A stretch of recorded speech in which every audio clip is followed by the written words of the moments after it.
আসসালামু আলাইকুম। আশা করি সবাই ভালোই আছেন। আলহামদুলিল্লাহ। আরজে কিবরিয়া পরিচালিত আপন ঠিকানার আসতে যাচ্ছে আরো একটি সুখবর। গতকাল মলেদাকে নিয়ে একটি বেসিক ভিডিও আপলোড করা হয়, আর তার কিছুক্ষণ পরেই মলেদার পরিবারের প্রাথমিক সন্ধান মেলে। এই তথ্যটি নিশ্চিত করেছেন আরজে কিবরিয়ার ফেসবুক পেজে। তিনি একটি পোস্টের মাধ্যমে 18 ঘন্টা পর জানিয়েছেন যে মলেদার দেওয়া তথ্য অনুযায়ী একটি পরিবার মলেদাকে তাদের হারিয়ে যাওয়া সদস্য দাবি করেছেন, এবং আরজে কিবরিয়া ফেসবুকে একটি স্ট্যাটাস দিয়ে জানিয়েছেন, আলহামদুলিল্লাহ, যদি সবকিছু ঠিক থাকে তো 45 বছর পরে মলেদা ফিরে পাবে তার আপন ঠিকানা। মলেদার দেওয়া তথ্য অনুযায়ী একটি পরিবার মলেদাকে তাদের হারিয়ে যাওয়া সদস্য হিসেবে দাবি করেছেন। সোর্সের সাথে যোগাযোগ করেছে মিস্টার আরিফ এবং পরবর্তীতে প্রাথমিকভাবে যাচাই করেছেন মিস্টার মহিউদ্দিন। বরাবরের মতন আপডেট ভিডিওতে দাবিকৃত পরিবার অতিথির সামনে উপস্থিত হলে কেবল মলেদাই সিদ্ধান্ত নেবেন এটা তার পরিবার কিনা। এ বিষয়ে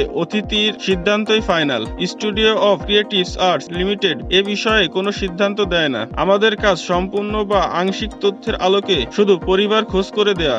যদি কেউ অতিথিকে তার পরিবারের সদস্য দাবি করেন, সেক্ষেত্রে আমরা দুই পক্ষকেই উৎসাহ দেই ডিএনএ টেস্ট করা সহ নিকটস্থ থানায় গিয়ে বিষয়টি অবহিত করতে। নিরপেক্ষতা ও সততার প্রশ্নে ডিএনএ টেস্ট বিষয়ক কোনো পদক্ষেপ studio of Creatives Arts limited নিজ থেকে গ্রহণ করে না। আমরা প্রায় শতভাগ প্রাপ্ত বয়স্কদের নিয়ে কাজ করি এবং তারা স্বেচ্ছায় এই অনুষ্ঠানের মধ্যে নিজেদের জন্ম পরিবার খুঁজতে আসেন এবং লাস্টে একটি বিশেষ দ্রষ্টব্য দিয়েছেন। পরিবার খুঁজতে আসা কোনো অতিথির কিংবা অতিথিকে দাবি করা কোনো পরিবার দুপক্ষের কাউকে আমাদের অফিসকে কোনো প্রকার অর্থ দিতে হয় না। এটা সম্পূর্ণ ফ্রি, সাথে যে কোনো ধরনের গিফটও নিষিদ্ধ। সুতরাং সতর্ক থাকুন, প্রতারিত হবেন না। ধন্যবাদ। তো ভিউয়ার্স, আমরা খুব শীঘ্রই মলেদাকে নিয়ে একটি আপডেট পেতে যাচ্ছি এবং আমরা আশাবাদী যে মলেদার পরিবার সে ফিরে পাবে এবং আপন ঠিকানার আরো একটি সফলতা বাড়বে। মলেদাকে নিয়ে খুব শীঘ্রই আপডেট ভিডিওটি আসছে।